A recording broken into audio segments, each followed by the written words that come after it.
Quando o Senhor me procurou para me dar essa palavra e me deu o entendimento do que Ele queria alcançar com todos nós aqui nessa noite, que é a interpretação da graça e da misericórdia dEle por essa igreja e todos que estão aqui, que isso tem que ser de maneira correta, que eu quero dizer de maneira correta a interpretação. Há muita coisa para se falar sobre a graça de Deus e a misericórdia dEle, no que diz respeito à ação redentiva. Tá? Mas eu queria aproveitar essa chance para falar sobre isso, a pedido do meu Senhor, para destacar aqui uma das tendências mais deploráveis que eu já vi dentro da igreja, que trouxe um parecer sobre isso, como eles entendem e compreendem a graça de Deus, que é o nomismo. E se os irmãos forem até pesquisar isso, vocês vão chegar na conclusão que poucos, até vi textos em inglês, que poucos aqui, nesse país, que trabalham tanto monografias, se interessaram em traduzir ou tratar dessa heresia. Mas, em compensação, o nomismo ele é um movimento que surge da Batista, tá? Das igrejas batistas, mais tradicionais, como anabatistas também, com o posicionamento que eu venho avisando a igreja, que isso é inadmissível, com o posicionamento de usar a igreja e a autoridade dela para doutrinação. Essa autoridade pertence a Cristo, e os irmãos sabem que a igreja não tem autoridade para doutrinar, mas para transmitir, que é bem diferente. Ela não é autora de nada. Nada do que ela fala e diz pode ser dela. Tem que surgir daquele que comprou a igreja, que pagou por ela com a vida, enfim. Mas como todas as igrejas tradicionais, e a gente sabe que são pinças de um só poder, todas elas sempre quiseram realmente colocar na cabeça das pessoas que existe essa autoridade interpretativa, até mesmo de produção de fé. E a igreja não pode exercer essa autoridade. Essa chave foi passada de Cristo, ela não é dona nem portadora disso. Por isso deve transmitir, não doutrinar. Mas em compensação, eu queria começar falando sobre isso aqui. Irmãos, religião é do interesse de todos. O fato é que o ser humano, e por causa das realidades da vida, da pressão da vida e dos temas da vida, né? E o desespero, muitas vezes também, não existe essa possibilidade de que algum dia alguém não venha procurar a religião para se orientar.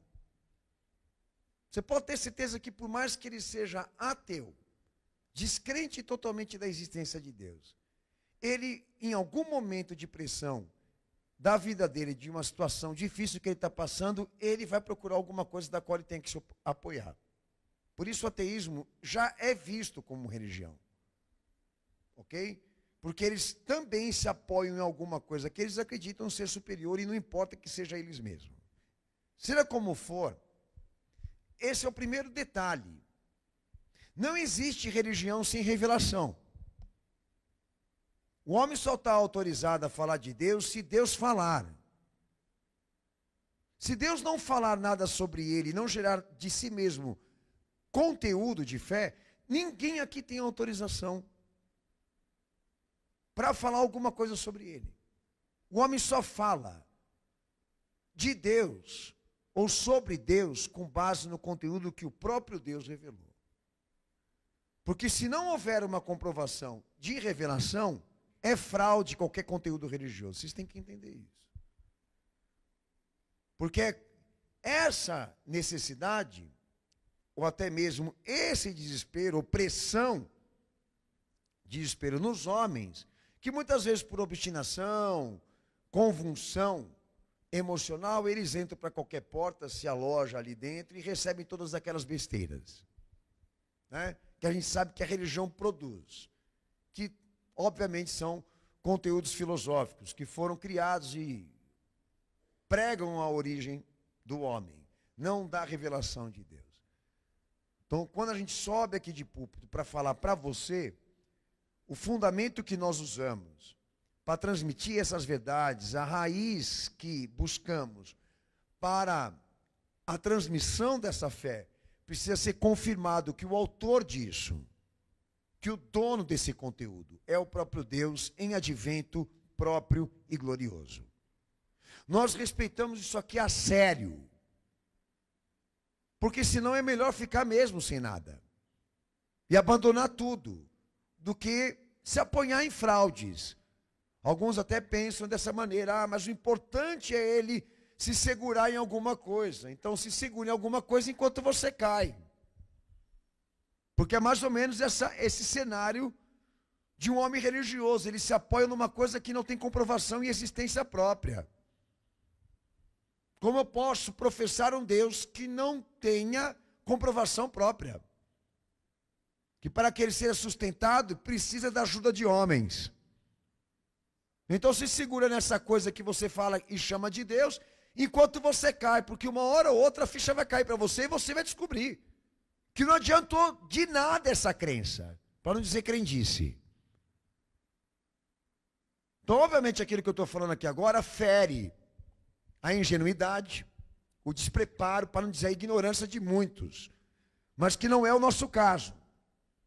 Que eu venho dizendo sempre a vocês: nós não escolhemos uma religião no que professamos aqui, não nos tornamos o que nos tornamos para Cristo por influência e determinação de tradições, mas porque o acontecimento da vida dele e também histórico da redenção nos convence 110% que Deus é isso. Você está me ouvindo? Agora, se você vai trocar o óbvio pela mentira, então dá um tiro no pé, porque você é um tremendo do ignorante. Que é o que na verdade a gente vem presenciando até mesmo dentro do nosso ministério, esse esvaziamento e regresso das pessoas relativo à fé e à palavra, que é um fator escatológico, é um fator apocalíptico. E a pergunta que eu faço para esse pessoal que está se alojando em teorias: até onde eles vão conseguir sustentar essa rota de fuga sem consequências graves? E pode ter certeza, ainda vem bomba aí nesse mundo ainda. Bom, mas em compensação, é muito importante uma das coisas que eu disse aqui: não há como um homem viver sem religião. Uma hora ou outra ele vai precisar.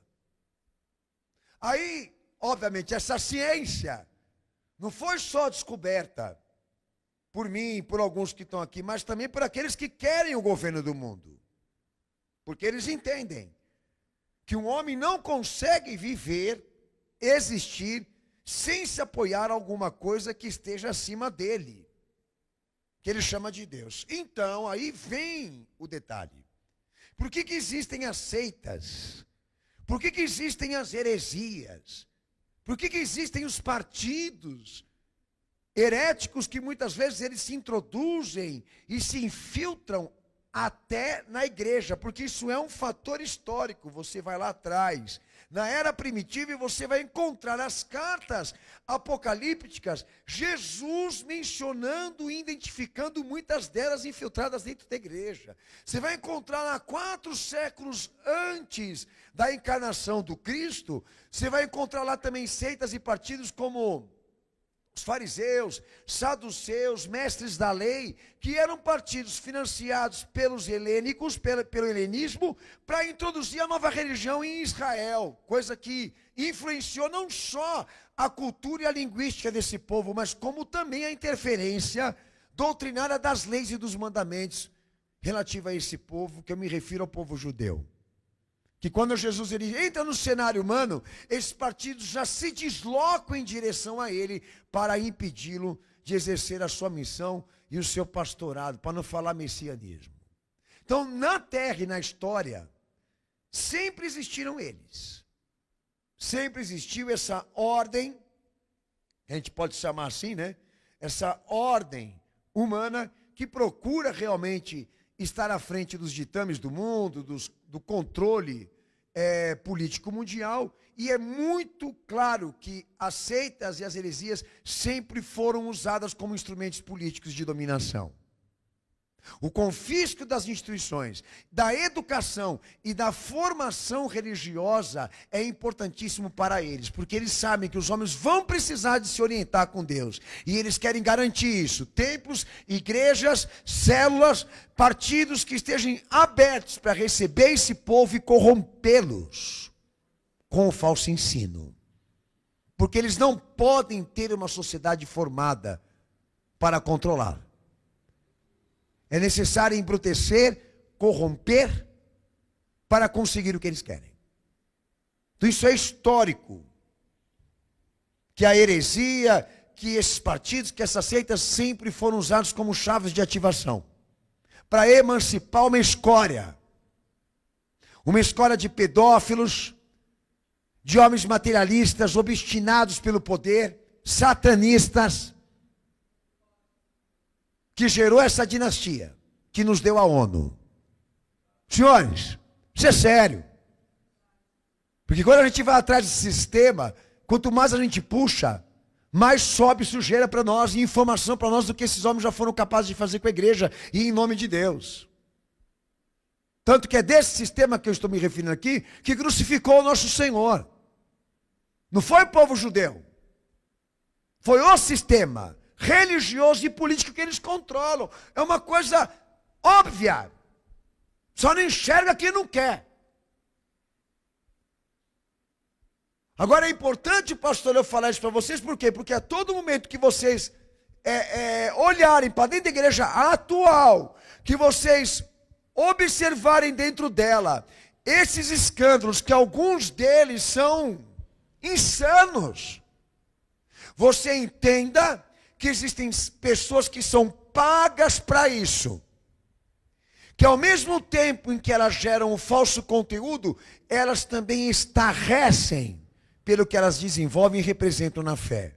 Existe um sistema, uma serpente simbólica, institucional dentro das igrejas que controlam isso. Não só o gerenciamento do que as pessoas vão ouvir, mas também como elas vão se sentir, na medida em que eles propagarem e testemunharem os escândalos.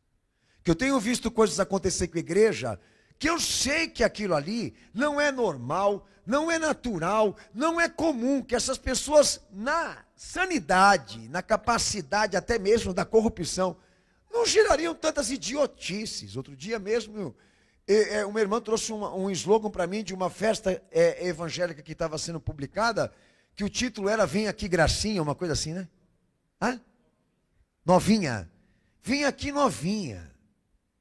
Era a conta de meter o pé na porta e prender todo mundo lá dentro, que isso aí é uma tendência pedófila. Isso aí é uma mensagem subliminar para pedófilo, pô. Mas em compensação, vocês precisam entender isso, irmãos. Eles querem que a igreja seja assim. Porque gerando essas seitas, essas ideologias religiosas, eles não só conseguem o controle das mentes, como também conseguem isso, que todos desistam de Deus e da busca por Ele. Desse interesse por religião, que já é uma perspectiva escatológica e apocalíptica que isso vai acontecer mais à frente. Bom, então falando agora de uma tendência, que é esse nomismo que o pastor eu falei, que é uma tendência teológica vista nas tradições batistas e anabatistas também. Existe uma coisa que esses homens lá atrás interpretavam da graça de Deus, que até o dia de hoje estão usando no movimento cristão. No cristianismo, vou usar esse termo, tá? Que se traduz mais ou menos como moralismo, que é inclusive até ferramenta de campanha para a direita evangélica agora nomear uma pessoa que eles acreditam que Deus elegeu, como foram as outras anteriores. Mas seja como for, os elementos são o mesmo. O toque peculiar de introduzir essa fé fraudosa, esse evangelho falsificado, pirata. É o mesmo toque peculiar. São os mesmos instrumentos que eles usam para tocar o sentimento das pessoas, poder estimular as pessoas a acreditar nisso. Então eu vou dividir em 3 aspectos aqui para vocês entenderem o que Deus quer comigo e com você. O pensamento desses homens era esse aqui, que Deus, a humanidade, Deus e o homem são 2 partes contratantes, que eles querem dizer que ambas as partes, tanto Deus como o homem, existem se forem úteis para gerar algum conteúdo ou até mesmo recompensar. Então Deus precisa ser útil e ter alguma coisa a oferecer ao homem para que ele seja adorado. E assim também o homem a ele para ser recompensado. Por isso duas partes contratantes. Aí você já vai entender mais ou menos em qual das igrejas algumas já se encaixam nisso que eu estou falando aqui. A relação deles é comercial. A graça é comercial. Esse pensamento também define 3 aspectos aqui. Tá? As boas obras realizadas por pessoas devem ser interpretadas como dom de Deus. Você concorda com isso? Que quando uma pessoa ela exerça certa santidade, obediência moral ou vida piedosa, que ela leva nela o dom de Deus. Você é a favor disso? Independentemente da fé dessa pessoa ou da sua religião, que ela está exercendo certo potencial da parte de Deus. Eles defendiam isso, o mérito do homem na graça. Segundo ponto que eu vou tratar hoje aqui, que as boas obras no homem obrigam Deus a recompensá-lo por suas ações. Que na medida em que o homem avança para produzir boas obras, para gerar esse mérito, Deus precisa recompensá-lo. No meio que as recompensas, as bênçãos, todas elas estão tarifadas. Se o homem tiver condições de arcar com aquele valor, com aquele preço, ele chega nessa bênção. Então ele precisa ter essa condição, essa capacidade, né, de comprar a bênção. Ou seja, então quanto mais ele gerar santidade, mais obediência ou vida piedosa, mais recompensa ele vai ter. Por isso a relação da graça de Deus e o homem nesse conceito é comercial.